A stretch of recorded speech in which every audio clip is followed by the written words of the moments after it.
Learning about the skeleton directory in WHM. This demo assumes you've already logged in to WebHost Manager. Now let's learn about the skeleton directory.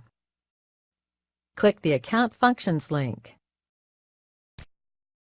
Then click Skeleton Directory.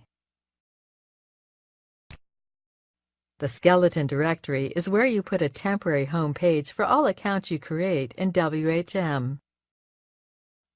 The temporary home page is what visitors will see in their browsers until they create a new home page.